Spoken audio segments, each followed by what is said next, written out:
itani yo isin laafiftani dhiira biraan jabaatu waa yoo isin biraa jabaate dhiira biraa laafuun danda'u egeree keessaniif itti yaaduun amuma waan ta'eef waan dubbataa ture kana keessaa maal agarti ulfaadhaa galatoomaa ulfaadhaa hayyee dubbiin manaa dubbiin bultii jabaadha ijoollee. Wallahi ustaazi waan dubbii bultii hedduu jabduudha. Ani kasti dubbachuu wallahi hedduu ta'u kanatti ulfaata rabbummaan isaa nufa laafisu malee ergaa keessan keessaa immoo wanummaan ani keessaa adda baasee federaan naagari jedhin Ameerikaanidha. Maal jette bee?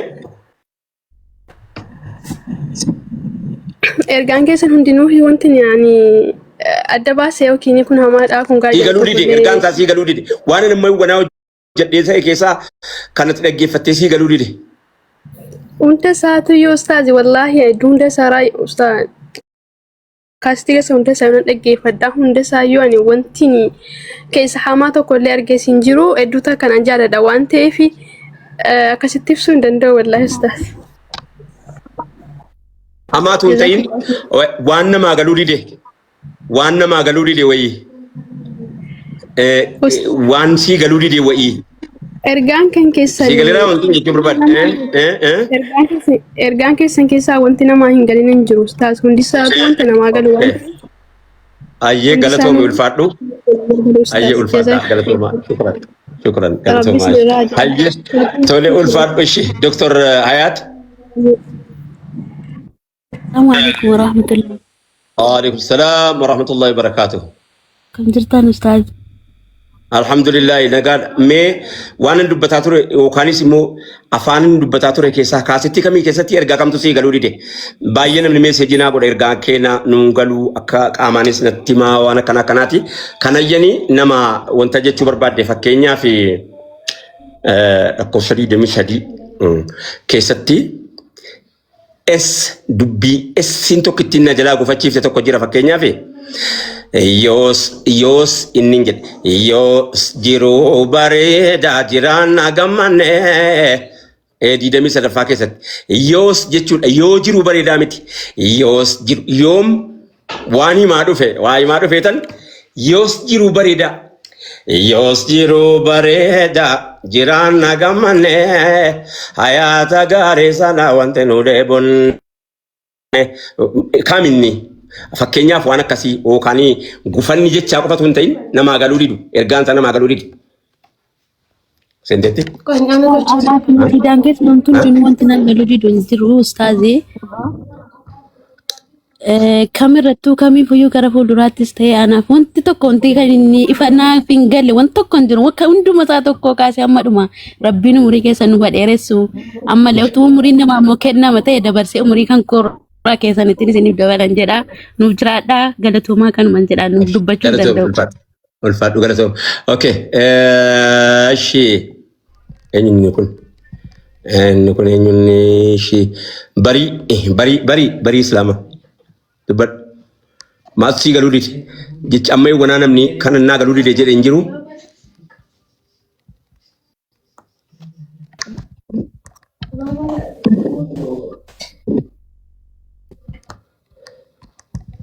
Bari injirtu wala galatoomaa ulfaadhaa bari injirtu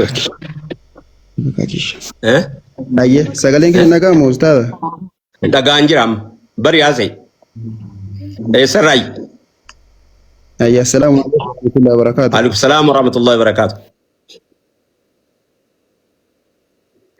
ayye baa oromiyaa raayii ayye tole illee garuu muguni jimmaa anaa si tole Baur Mia Hangam.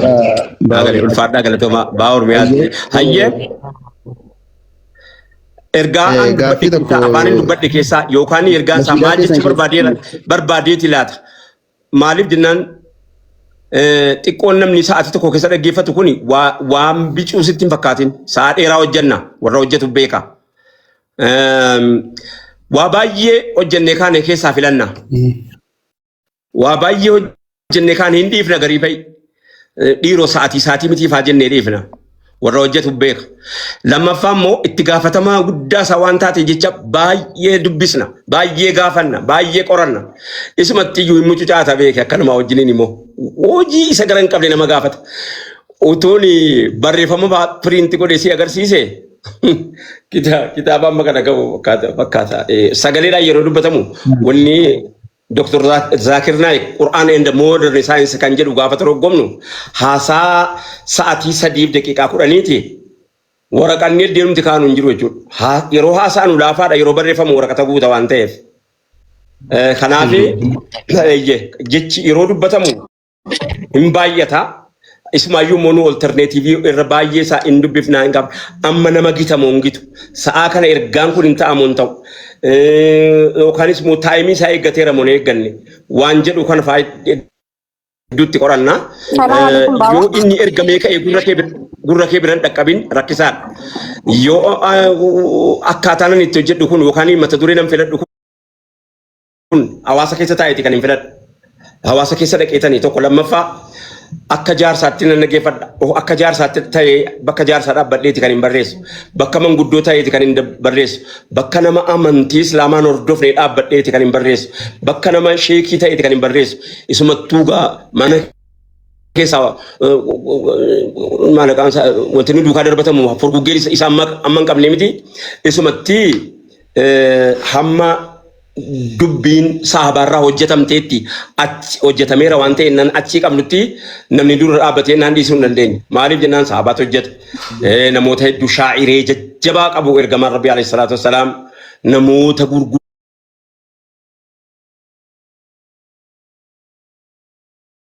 Abdullah ibn Rawah shaa'iree meeqa lakkoofsan qabu barnami shaa'ireen warra Makkaa shaa'ireen warra Madiinaa shaa'ireen hamma dhufee dawlaa hunda keessa shaa'iree jajjabaa isaa jira. Kanaaf waalaikum salaam wa rahmatullahi wa barakatuh. Kanaaf shi'irii irratti ragaa namni dhowwee naanii miti inni nu hojjennu Rabbiin sodaannee fi amaanaadha. Eessatti gufatti ergaan eessatti gufata eessatti goggora eessatti akka malee dikkoo namni nama fahama ta'a laata jechuun nu cinqa malee kana dhowwiinu jedheetuma dhowwu kana hin ta'a jenneetuma rabbuma didee malee waan maqaa balleessii nama rabbiin sodaatu nama rabbitti amana ifaan kan hin fakkaanne jira bar sheekotii keessa nama rabbitti amaneera jettu faa shakkitu faa jira miti hima. Utuu sila amane amantiin sila akkatti nasihaadha moo fadhiihaadha utuma immoo warra hafaan dharaa namaan jedhu jira miti ma sheekummaa haguuggate. Nuti agartu sheekii guddaa sheekii bareedaa sheekii ga'aa akkasuma wajjiniin immoo tarii ergaa isaa harkatti qabne ta'ee tarii waan tokko ilaa qooda kooti anis qooda kooti wal gumaachinaa beeki hojiin keenya da'awaadha uffannaan keenya ofiifuu da'awaa ta'a bari yoo islaama ta'e. Waamicha ta'a mataan isaa waan akkanaa jira miti isumattiyyuu namni amaanaa kana yeroo baatu asiif achi mucucaachuun waa jechuun hin mala. Kanaafan waan baay'ee kaasitti 40 wayii hojjedheera waan isiniin galin achi keessaa jechuun afaan Amaariffaa ja'a wajjiniin jechuu kooti. Kanaaf wanni isiniin galin yoo jiraate jechuuf kan hin gaafadhe sii galeela barii.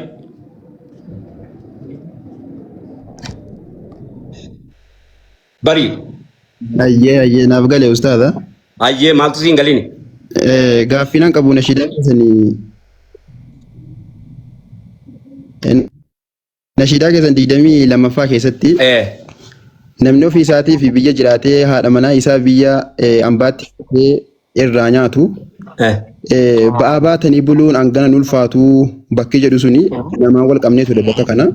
Hammanee ulfaatu ba'aa ofirratti baatanii ba'aa baatanii buluuni hammaallattee buluun hangana ulfaatu jechuudha. In ulfaatu jechuudha. Hammaallattee buluun hammaala afaan naannoo ati jirtu kanaatti yookaan afaan naannoo olii kanatti sartoo bal'aa hojjetanii jiraachuun amma kana ulfaatu. Maaliif jennaan bakka hin beeynetti ergatte ka iddeet hin beeyne jirti bar bakka hin beeynetti humnasii dadhabaa kana bakka ofii keetii hin beeyne bakka ofii keetii to'achuu dandeenyetti ergatte bar gaafa sana maal ta'a kamtu irra laafa. Isa kanatti irra laafa jechuudhaaf hin jedhe. Hayyee galatoomi kan biraa hoo gaafiinati qabdu. Ayyee gaaffiin kiyya kanuma kan biraan qabu. Ulfaadhu galatoom. Ayyee biqiltuu gaafadhu. Ayyee.